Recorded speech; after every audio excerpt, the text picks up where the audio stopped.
الحمد لله وكفى والصلاة والسلام على عباده الذين اصطفى خصوصا على أفضلهم وخاتم النبيين محمد الأمين وعلى آله وصحبه أجمعين.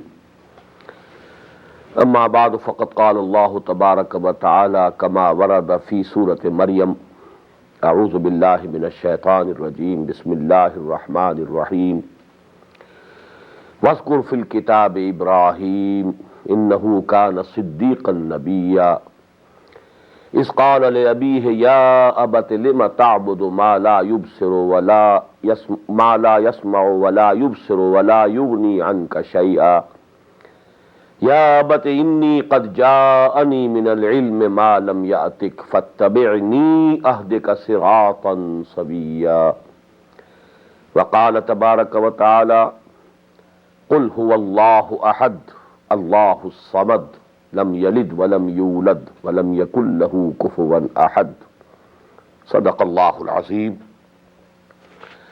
وعن طلحة بن عبيد الله رضي الله تعالى عنه أن النبي صلى الله عليه وسلم كان إذا رأى الهلال يقول: اللهم أهله علينا بالأمن والإيمان والسلامة والإسلام. رواه الإمام الترمذي رحمه الله. رب اشرح لي صدري ويسر لي أمري واحلل عقدة من لساني يفقهوا قولي. اللهم ربنا نور قلوبنا بالإيمان واشرح صدورنا للإسلام ووفقنا لما تحب وترضى وتقبل منا فإنك خير المتقبلين. آمين يا رب العالمين. Dear brothers and sisters and sons and daughters in Islam, Assalamu alaikum wa rahmatullahi wa barakatuh.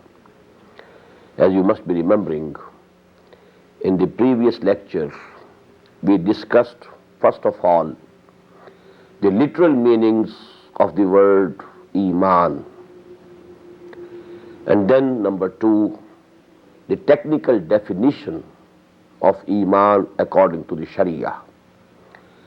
Here I forgot to mention the prayer of the Prophet sallallahu alaihi wasallam. I narrated the hadith in the beginning, but then in the lecture I forgot to mention about it. It was the practice. Hazrat Talha, who is one of the Ashara Mubashara, the 10 topmost Sahaba, Hazrat Talha is one of them, Raziyallahu ta'ala anhu ardah. He is the reporter of this hadith, that the Prophet ﷺ, it was his practice, whenever he saw the new moon with which the new month starts according to the Islamic calendar, he used to pray, Allahumma ahillahu alayna bil amne wal imane wal salamate wal islam. O Allah, O Rabb, you usher in this new month which is now beginning with this moon, with amn and iman and salama and Islam. Here in this prayer, the Prophet included and these two pairs of words, Amn and Iman, because Iman is derived from Amn. And as we shall see later on, Amn is the fruit of Iman. Actually, the final result of Iman is to give one an inner peace. Peace is in soul, peace in his heart, the inner tranquility, the inner satisfaction, freedom from fear, freedom from grief and anxiety and sorrow. So that is actually the real fruit of Iman. So Amun and Iman and Salama of Islam. And I also recited the ayah from Surah Al-An'am in my previous lecture. That also gives us the same thing. Allah subhanahu wa ta'ala asks a question in that ayah, 81 of Surah Al-An'am. فَأَيُّ الْفَرِيقَيْنِ أَحَقُّ بِالْأَمْنِ إِن كُنتُمْ تَعْلَمُونَ. Which of the two groups has more right for this aman, for this inner peace, the peace at heart, the tranquility, inner tranquility, to be free from fear and grief and anxiety? Who of these two groups, and who are the two groups? In the preceding ayat, that is the discussion between muwahhideen and mushrikeen. So have the mushriks the right of aman, or only the mu'mins, they can get aman? فَأَيُّ الْفَرِيقَيْنِ أَحَقُّ بِالْأَمْنِ إِن كُنتُمْ تَعْلَمُونَ. Who of these two groups has more right and is more entitled to get inner peace? If you know, you give the answer. And then the answer was given by Allah subhanahu wa ta'ala himself. الَّذِينَ آمَنُوا وَلَمْ يَلْبِسُوا إِيمَانَهُمْ بِظُلْمٍ أُولَٰئِكَ لَهُمُ الْأَمْنُ وَهُمْ مُهْتَدُونَ. Only those who believe, who have real iman, and then they don't pollute their iman with zulm. And by zulm here is meant shirk. And we shall see inshallah after we complete our discussion on iman, what is meant by shirk, what are the different shades of shirk, what are the different forms of shirk. So if there is iman, real iman, without any pollution of shirk in it, then those people, only those people are entitled to have the inner peace and inner tranquility. So actually these ayat and this prayer of the Prophet ﷺ I quoted as examples that iman has a relationship with aman. Literally this word is derived from aman, and aman is the fruit. The inner peace and tranquility is the fruit that you get in this world due to iman, based on iman. May Allah subhanahu wa ta'ala give us the real iman. Then we proceeded to the third topic, the subject matter of iman. And I told you, iman deals with the same problems, with the same questions with which all the philosophers, all the thinkers, all the sages, whether they belong to East or to the West, they had been grappling. The same questions have been answered by prophets alayhimus salatu wassalam, on the basis of a claim that we have a special source of knowledge which is not available to the other human beings, and the answers to these questions to us have come through that special source. But I forgot to make one point at that place, and that is, as I told you, there are two types of human beings. People who follow blindly, don't question. In whichever society they are born, they accept whatever is being believed there, and they start their practical journey of life. They don't question it. But there have been, and there will always be, although a microscopic minority, but people who question. Why should I believe it? How do you believe it? What's the argument? And then rejecting the beliefs and the norms of their society, then they take upon themselves to know the truth for themselves. So these two types of persons always existed, although the great majority belong to the first category. 99.9 recurrent % people belong to that first category. Only 0.01, or to be more correct, 0.001% belong to the second category. In this same way, there are two branches of knowledge. One is the knowledge of the physical world, and the source to get that knowledge, these are two sources. The sense organs, you see, you hear, you touch, you taste, you smell, the 5 basic sense organs. You get the sense data. Then there is the computer which processes that data, infers, argues, reaches some conclusions, then that is stored in the memory of this mind. And in this way, that physical knowledge, it has been progressing from Adam till Edom, and it will continue progressing till that time that this world comes to an end. This is one source of knowledge, one line of knowledge, one branch of knowledge, knowledge of the physical world, knowledge of the physical things, and this is the science which we call science and technology. This is one branch of knowledge.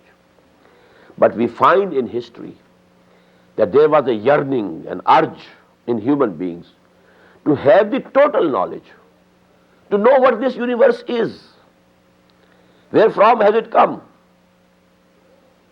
what we are, what is the nature of existence, where are we heading, is there any existence of ours beyond the death, or death is the end. So these questions which I enumerated in my previous lecture, they are the basic questions with which the philosophers grapple. And what is this philosophy? An endeavor on the part of human beings to know the total truth. We must know the total truth. Because our behavior in this world, the practical attitude that we adopt in this world, is based on some philosophy, some ideology. Whether you believe that this is the life, only worldly life, there is no life beyond death, or you believe that there is a life after death, and we will be brought to the book, we will have to explain our conduct in this world, we will have to face the grand accountability of the day of judgment. Now the result is, it's wide apart. A person who thinks that only this world is our life, the natural and logical result would be Babar Baish Kosh ke alam dobara nist.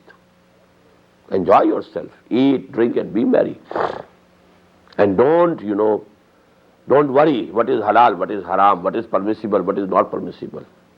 You should have the maximum sensual gratification that you can have. You should have and accumulate all the wealth that you can. You should have all the luxuries of life that you can have. You must enjoy yourself to the maximum, because there is not going to be any other life. But if a person thinks and believes there is going to be another life, and we will have to explain our conduct in this world, so now the attitude will be absolutely different. So every person has a philosophy of his own. Whether he has thought over it and chosen a philosophy for himself, consciously, willingly, or he is only following a philosophy that is, accepted by his society. The questions are the same. The answers which the people believe, they take them for granted. Okay, there is no life, or there is life after death. Okay, we are like animals. No, we are not like animals. We have a special existence. They accept those ideas and they, start their life accordingly. But every person has a philosophy. Every person has his own world view. Every person has his own Weltanschauung, which is called in the German philosophy. This is the basic term. The world view, your own view of this universe, your own views about your life, your own view about your reality, your own view about ethics. Everybody has it. Maybe he is saying something else, doing something else. But whatever he is doing is the real philosophy that he has in his mind. Because he is acting to his philosophy, his ideology, his world view, his Weltanschauung, that is there with every human being, whether consciously or unconsciously. Now, I told you that Hazrat Ibrahim alayhi salatu wassalam, when Wahi came to him, he said to his father, in beautiful verse, Ya Abate, oh my dear father, my beloved father, my respected father, Inni qad ja'ani min al-ilmi ma lam yatik. To me has come a knowledge which didn't come to you. I told you that the questions are the same, the philosophical questions. But the modes of answering those questions are different. The philosopher said, we feel it is like that. Our intellect, our reasoning, our argument, our logic, it leads us to these conclusions. Maybe we are correct, maybe there is some mistake. I told you, no philosopher till this date has claimed certainty. No philosopher up till date. And I quoted Allama Iqbal, the biggest poet philosopher the world of Islam has produced in the 20th century of Christian era. The humility that he has. I don't claim that whatever I have said in these lectures, the reconstruction of religious thought in Islam, it is the final truth. We should maintain an attitude, a student-like attitude, to go on thinking, exploring, and maybe that as time passes, more sound ideas are presented. So that is the position of Allama Iqbal, and that is the position of every philosopher or thinker or sage. But as for the prophets, they claim certainty. Alif Lam Mim, Zalikal Kitabu la Rayba Fihi. There's no doubt in this book. No book in this world starts with this loud claim, big claim, tall claim. No book. It's just possible. That might be that Torah also started with this claim. It might have been. But because it has not been preserved, we can't say. It's just possible that Injil might have started with such a claim. Just possible. We can't say because Injil has not been preserved. But the real fact remains that no book in this world exists which starts with this claim that this is the truth, this is the total truth. There is no iota of doubt in it. Alif Lam Mim, Zalikal Kitabu la Rayba Fihi, Hudan lil Muttaqeen. This is the guidance, the total guidance. And I gave you the example of Hazrat Ibrahim. You know, a son saying to his father. The father could have said, you are my son, I am your father. I have more experience. You were just born, you know. I have brought you up. Before my eyes, you are going, you know, you are being brought up.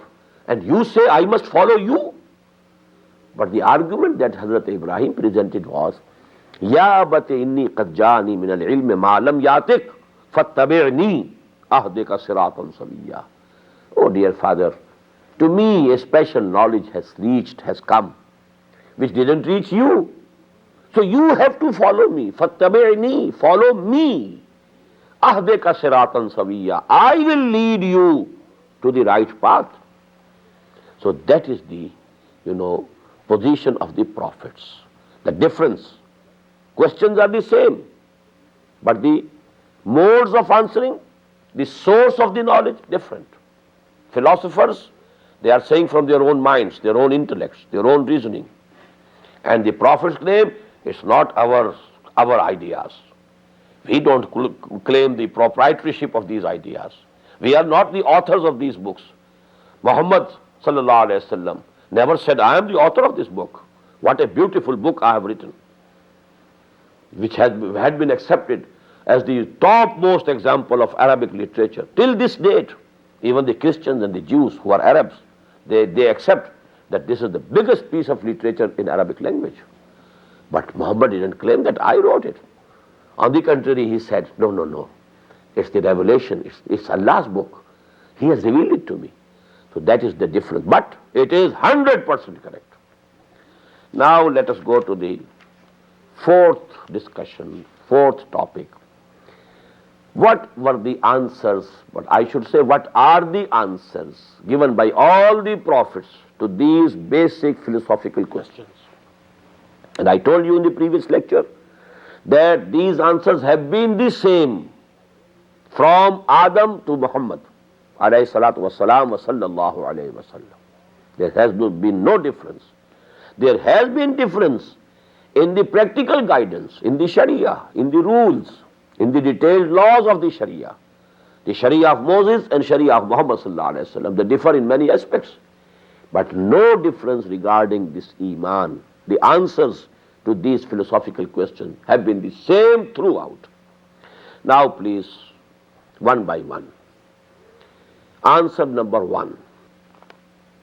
This universe which is extending before our eyes, and we don't know the size of this universe till this date. We might claim that our knowledge has, progressed tremendously, but still we don't know where it begins, where it ends. But we know for certain that this universe has a beginning and an end. It didn't exist forever, from ever, and it will not continue forever. This is the first answer. This is hadis, not qadim. This is fani, not baqi. This is the terminology of the Muslim philosophers. Hadis versus qadim. Hadis, something which didn't exist before and then it came into existence.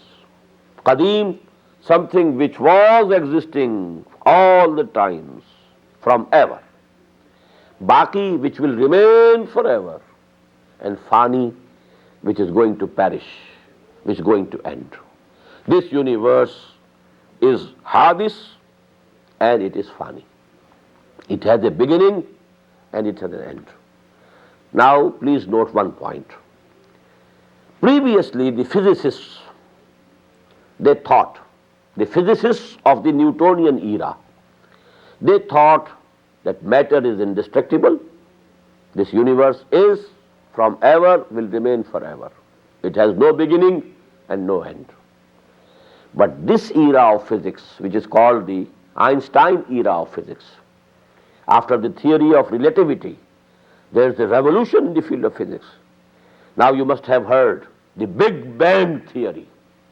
Now it is accepted. It has a beginning. It started with a big explosion, the Big Bang. And from that moment it is expanding. The theory of expanding universe. In a spiral way it is extending. But a time will come when it will recoil. It will go again, and it will become one point. Just as so many galaxies, they have perished and now they are represented by black holes in this universe, in this atmosphere, in this universe, actually. So that is here, science now has come very near to the answer that was given by the prophets. The answer was, this universe, this existence, it has not existed from ever, it will not remain forever. It started at a particular moment in time and it will end up. It might be billions and trillions years, from this date, but this is accepted by the science that it will come to an end. Answer number 2. This universe is hadis and fani.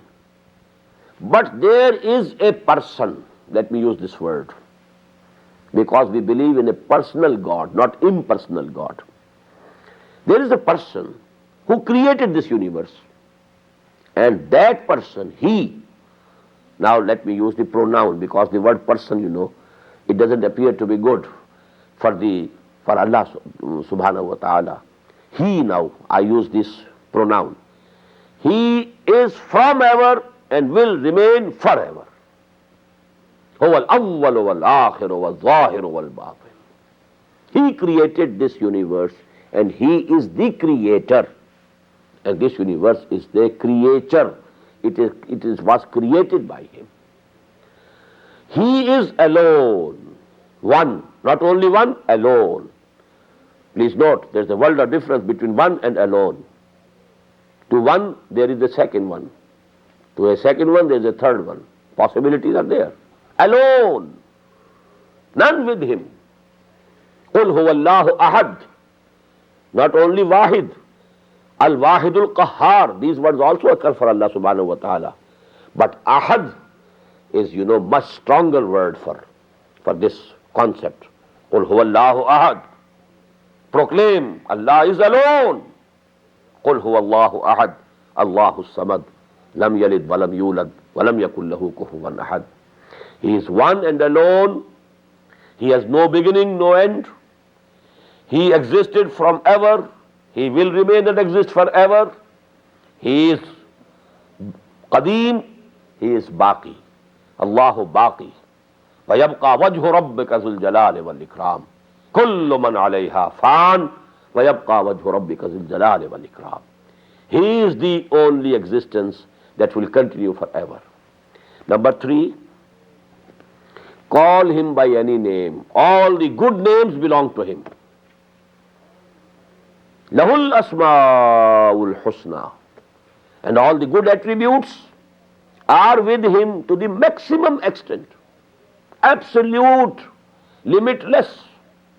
Any value that you can imagine, any good thing that you can imagine is in his person, present with him, and boundless with no limits. Power, authority, qudra, huwa ala kulli shayin qadir. He has all power, all authority, can do everything. Fa'alul lima yurid, yaf'alu ma yasha. He can do whatever he likes, and he has the authority for everything. And this, in English you say, he is omnipotent. This is the attribute.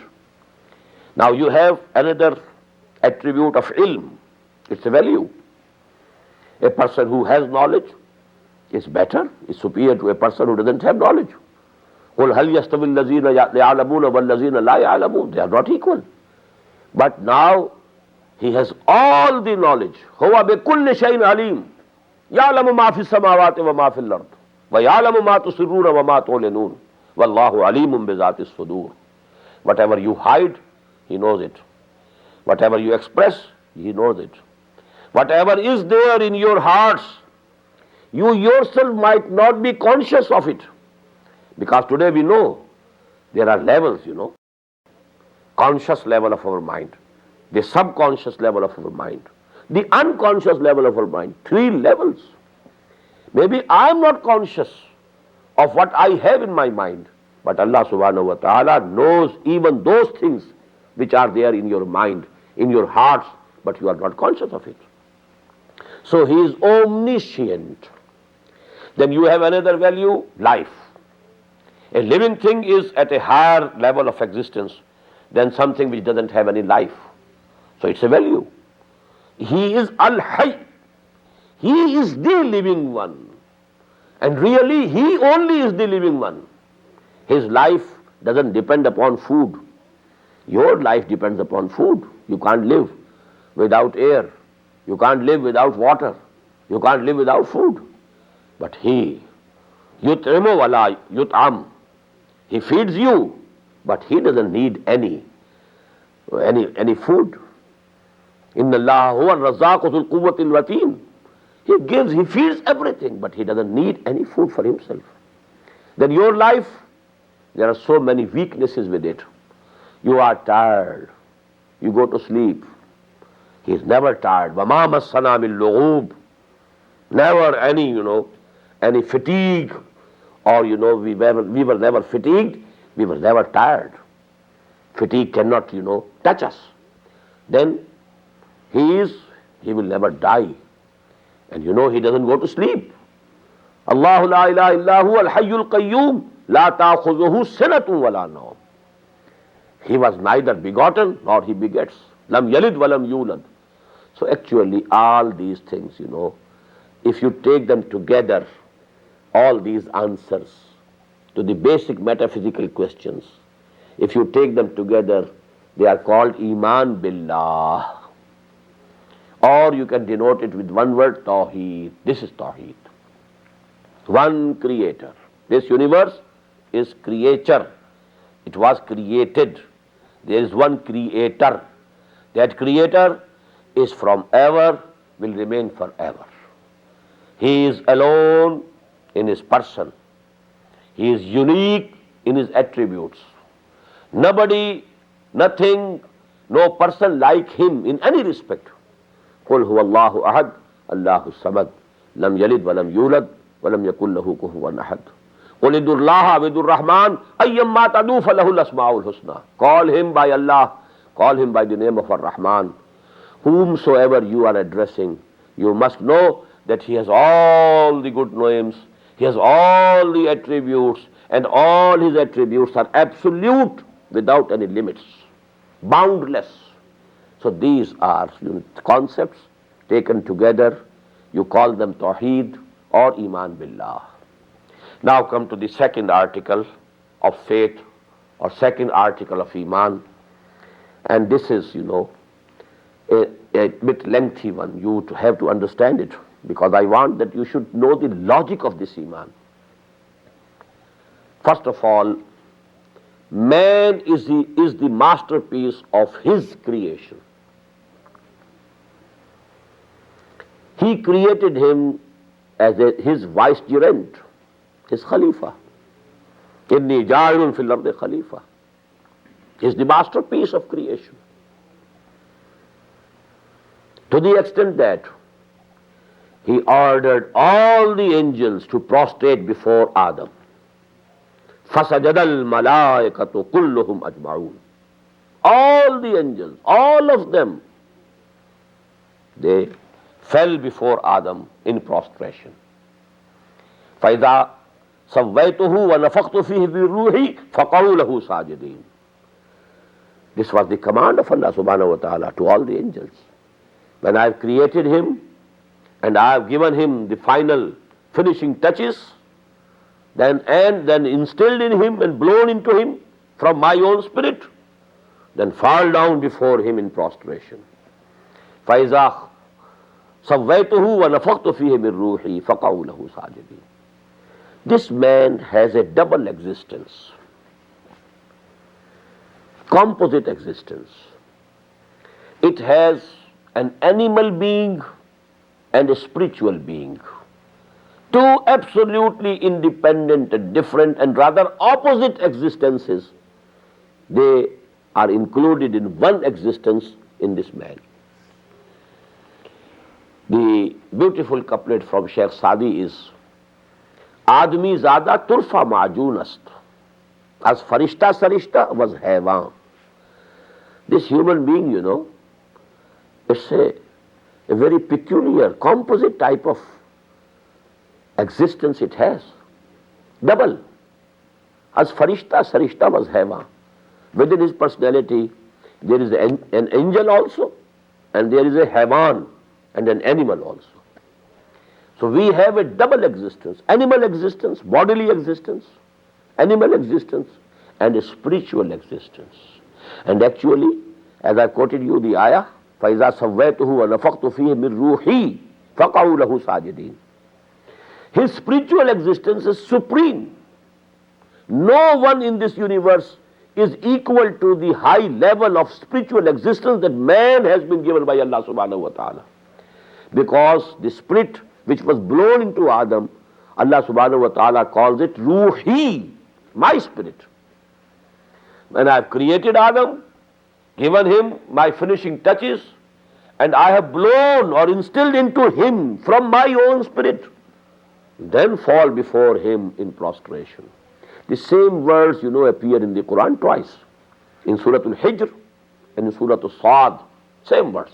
فَإِذَا سَوَّيْتُهُ وَنَفَخْتُ فِيهِ مِنْ رُوحِي فَقَعُوا لَهُ سَاجِدِينَ. This spirit of his, it was created much earlier than this bodily existence. All the spirits of all the human beings were created by Allah subhanahu wa ta'ala much before the creation of this universe, much before the creation of this physical universe. Science cannot reach that point. Science has reached up to the Big Bang. But what was there before the Big Bang, that is Alamul Amr. This is Alamul Khalq. Ala lahul khalq wal amr. These are two different planes of existence. But this ruh, this, the spirits of human beings, they belong to Alam Amr.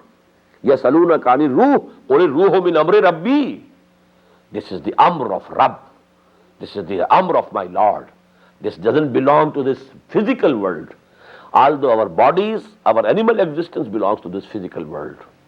These two alams, Alamul Amr or Alamul Khalq, only they are joined together in human beings.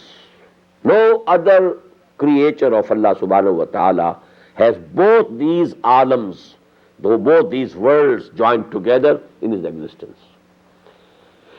Number 3, the life of this vicegerent of Allah, this masterpiece of creation, خَلَقْتُهُ بِيَدَيَّ, whom I have created with both of my hands, خَلَقْتُهُ بِيَدَيَّ, whom I have made supreme over all the other creatures. وَلَقَدْ كَرَّمْنَا بَنِي آدَمَ وَحَمَلْنَاهُمْ فِي الْبَرِّ وَالْبَحْرِ وَرَزَقْنَاهُمْ مِنَ الطَّيِّبَاتِ وَفَضَّلْنَاهُمْ عَلَى كَثِيرٍ مِّمَّنْ خَلَقْنَا تَفْضِيلًا. I am only referring to these ayat. I am not translating them. But this tells, Allah subhanahu wa ta'ala says, we have given him fazila over our creatures. Now the life of this vicegerent of Allah is not these 30, 40, 60, 80 years. Is that the whole life? उम्र दराज मांग के लाए थे 4 दिन, 2 आरजू में cut गए 2 इंतजार में. These 30, 40, 60, 70 years. And subtract from this period also the period of your childhood, early adolescence, when you knew nothing. Again subtract from this period also, beyond 80s or maybe 85, 90 maybe, if somebody is existing after that, كَيْ لَا يَعْلَمَ مِنْ بَعْدِ عِلْمٍ شَيْئًا. His faculties now decreasing, his intelligence going, his memory leaving him. So now within those two limitations, you have at the most 30, 40 years of a conscious life in which you think, you take decisions, you do something, you make something or unmake something. So actually, is this the only period of our existence? If it is so, how can we accept that he is the vicegerent of Allah subhanahu wa ta'ala? He has that high position. So actually it's not so. Life of human beings is much longer, much longer, much longer. Rather, although it has a beginning, but that beginning is not from the birth in this world, not from the conception in the wombs of our mothers. I have lived in this world 61 and a half years. You may add 9 months that I passed in the womb of my mother. Is that the all? No. You were created long before in the forms of spirit. And all the spirits of all human beings were created at once. And then they stood, we all stood before our Lord. And He got the covenant from us. Alastu bi rabbikum? Qalu bala. Am I not your Lord? Why not? We accept you, our Lord. This is the ahad, ahdu alast. This is the covenant that was taken from all the human beings. We were all present there, having self-consciousness.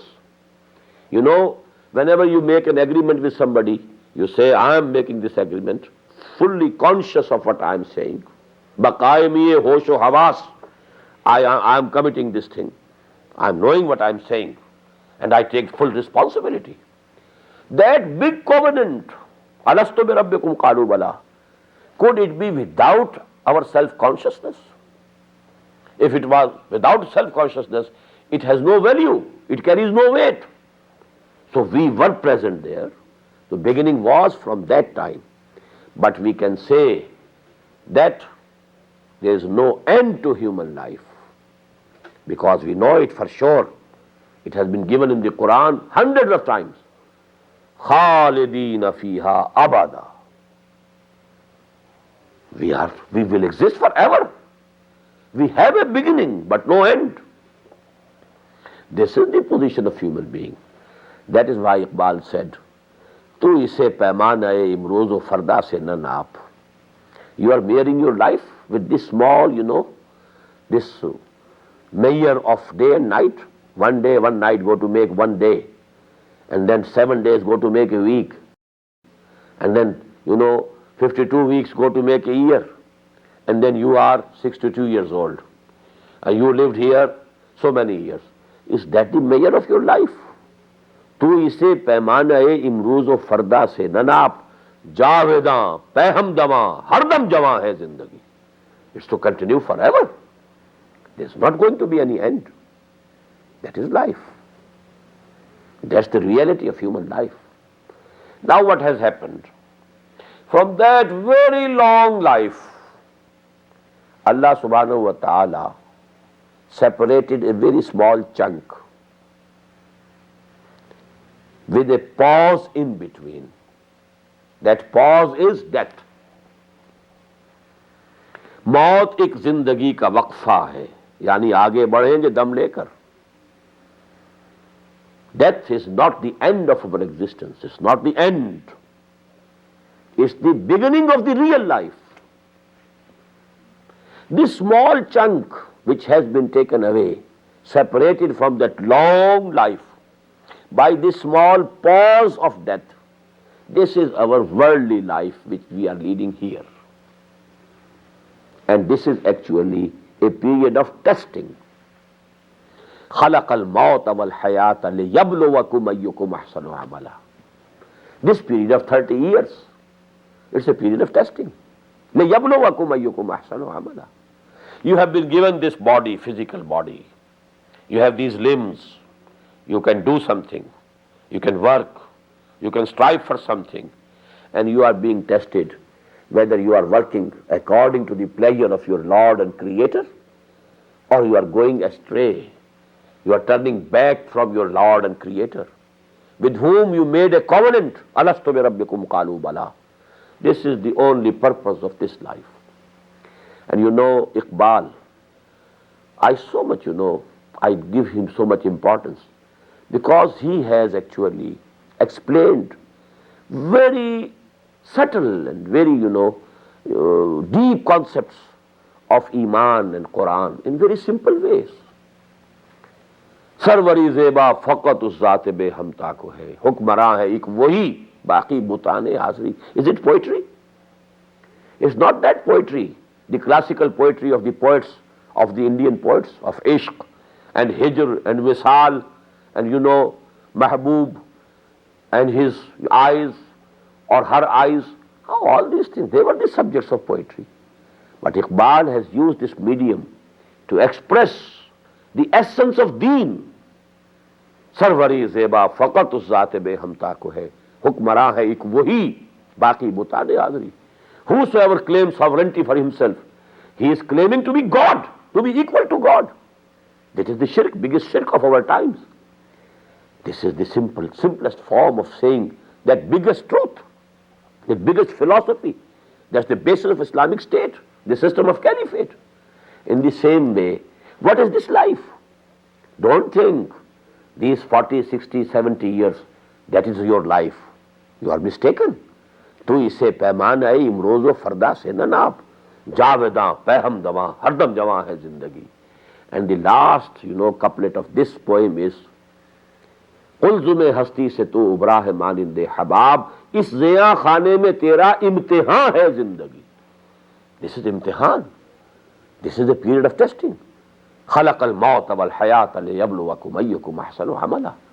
He has actually expressed very beautifully the meanings and the essence of this ayah.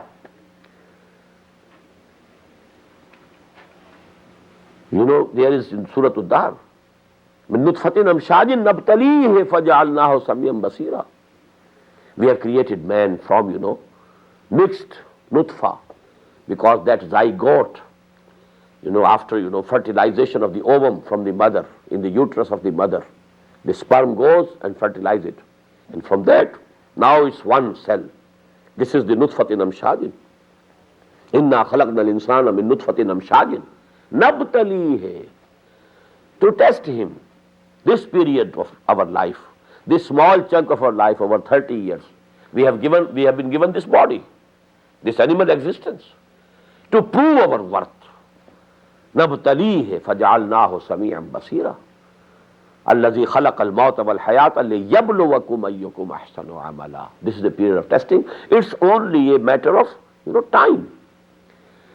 During this world, you appear in examinations. Usually the duration of an examination is three hours.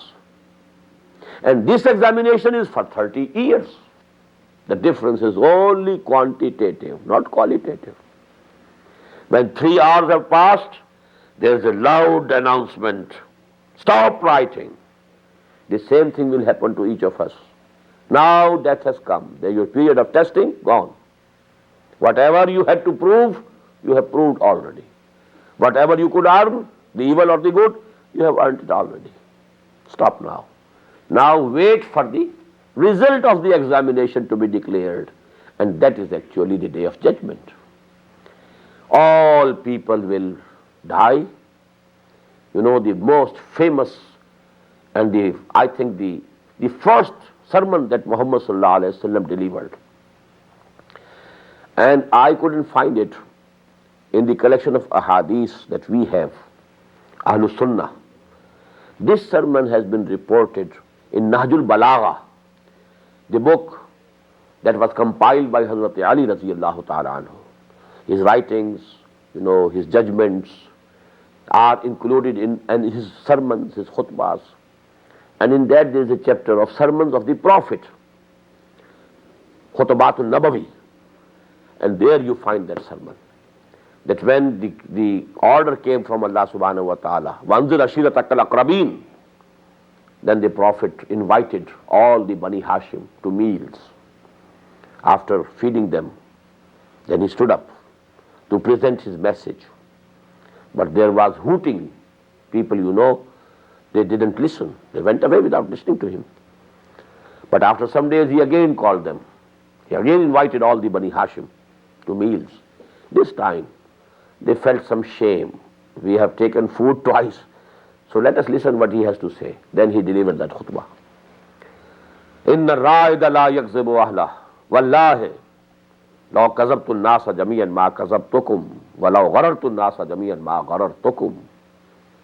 Wallahi alladhi la ilaha illahu, inni la rasulullahi ilaykum khassatan wa ila an-nasi kaffatan.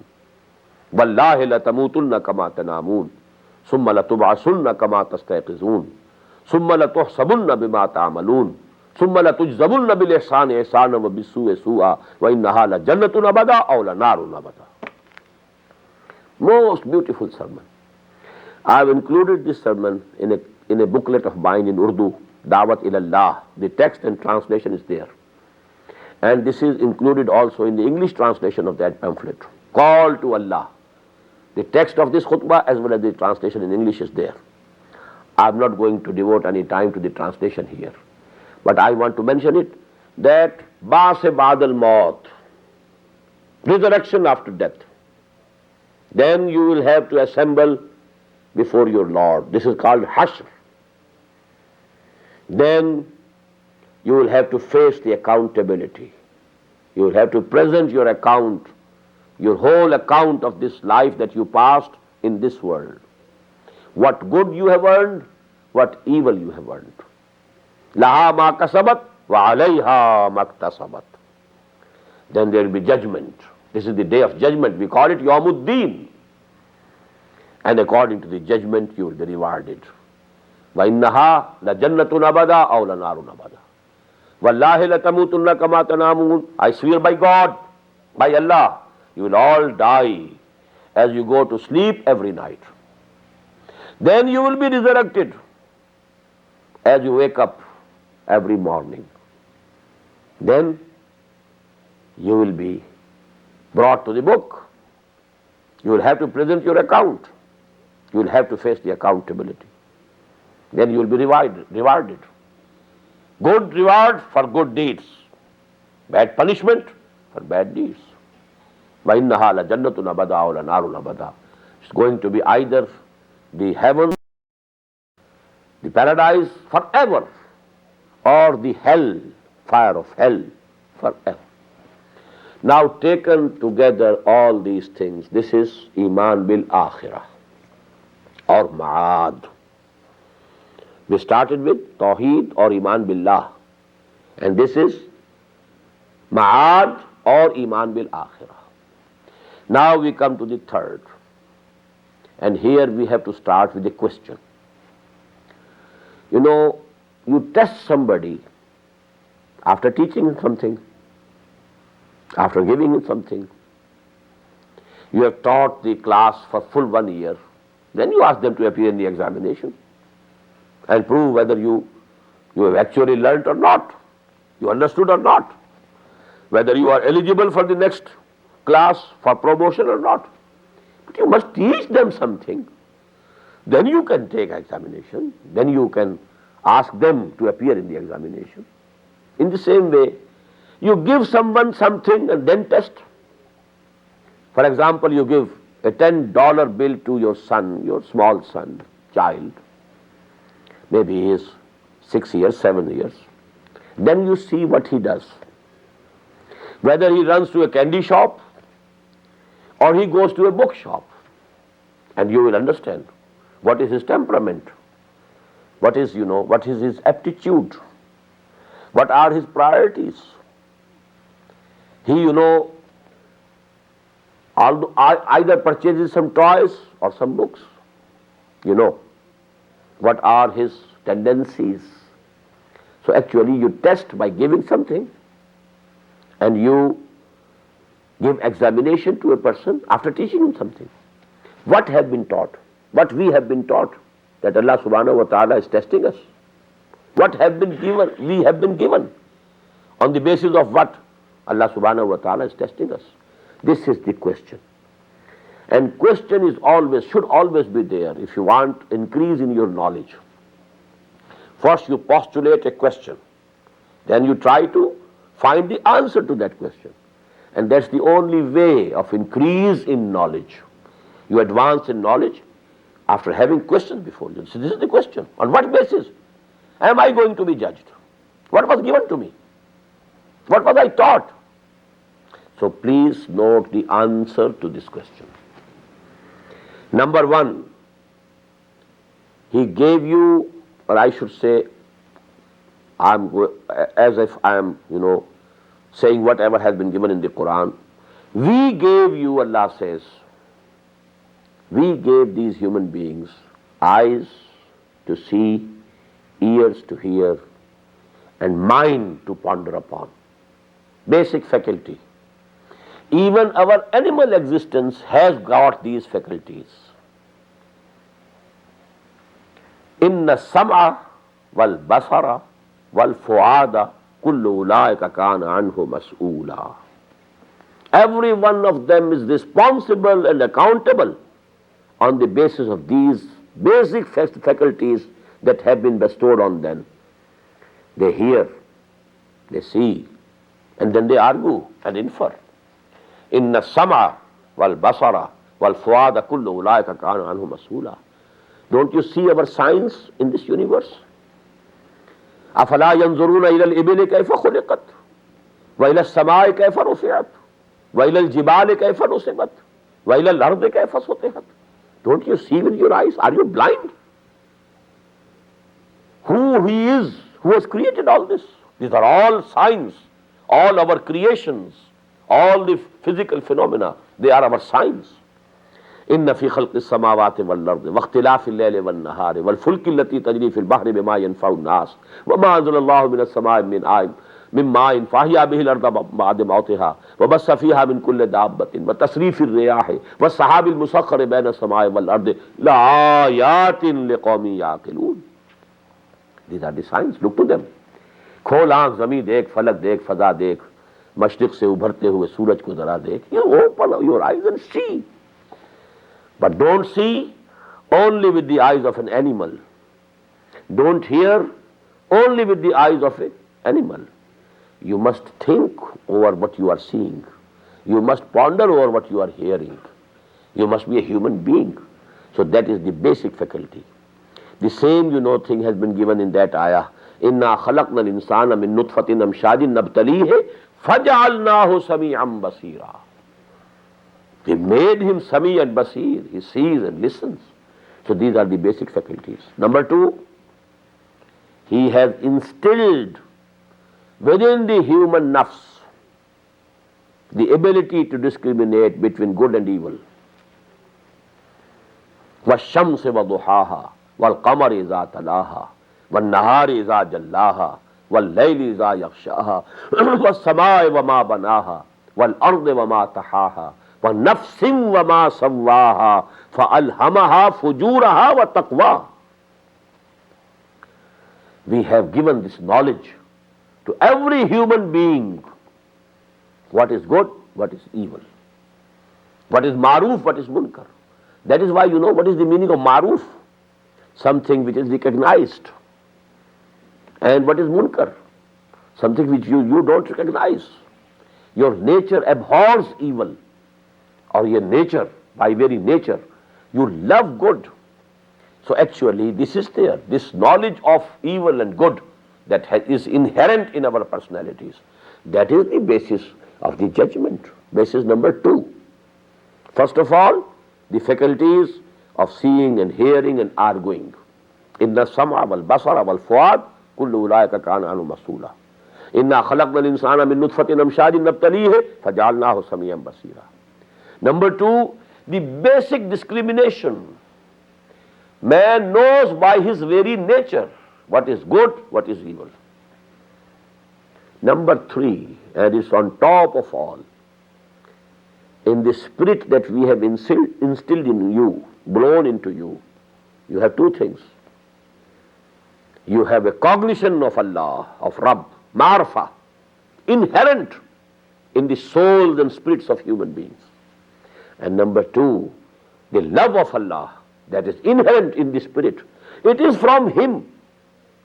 And you know, there's a saying in proverb in Arabic language, Kullu shayin yarji'u ila aslihi.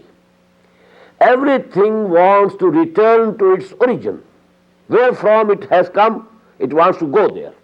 Kullu shayin yarji'u ila aslihi. And you might be knowing that in physics we know today that all the rays which are coming from the sun, they have come billions and trillions of miles away. But there is an inherent tendency in every ray. By making a very big circle, they want to return to the sun. Kullu shayin yarji'u ila aslihi. So these, our souls, our spirits, because they have come from Allah subhanahu wa ta'ala. يَسَأَلُونَكَ عَنِ الرُّوحِ قُلِ الرُّوحُ مِنْ أَمْرِ رَبِّهِ.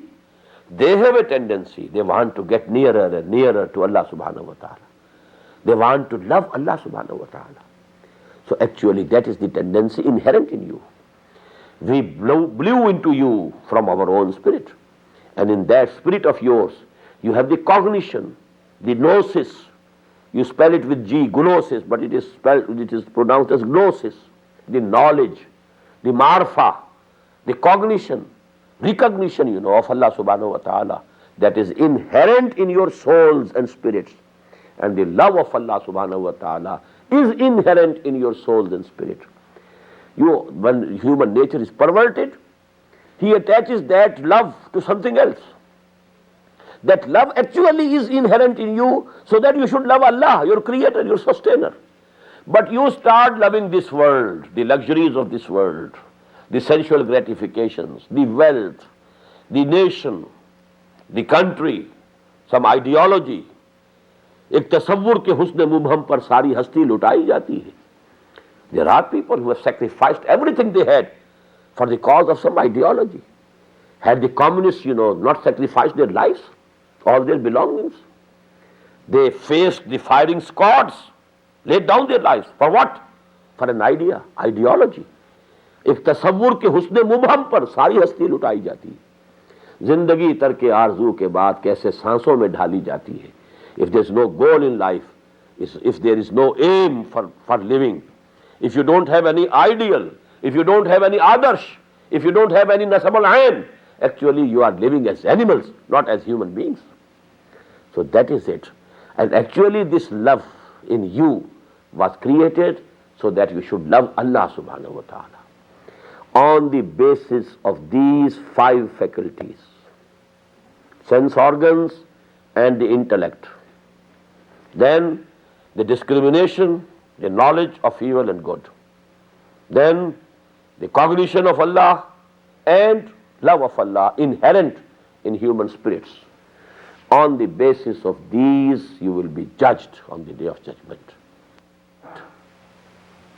Every human being will be judged there, whether there was any prophet sent or not, whether there was any messenger of Allah sent or not, whether there was any book revealed or not. But it is the mercy of Allah subhanahu wa ta'ala. He has made that test and examination easy for you by sending wahi through His angels to selected persons, selected human beings. Inna Allah astafa Adama wa Nuhan wa ala Ibrahim wa ala Imran adal alameen. He selected them. And these peoples, they were above doubt in character. Nobody could point any finger to their character. They were above doubt. And then they were selected, wahi was sent to them, and then they were appointed by Allah subhanahu wa ta'ala to guide people to the right path, to convey to them the signs of Allah subhanahu wa ta'ala, then present in their own life, in their own character, a model for humanity to follow. These people we call prophets or messengers of Allah. The message which came, that is wahi. That was recorded in the form of books. And who brought this wahi? They are the angels. So now you join these things. Iman bil malaika, Iman bil kutub, Iman bil anbiya wa rusul. And this we call Iman bil risala. This is the 3rd article of faith. 3rd pillar of Iman.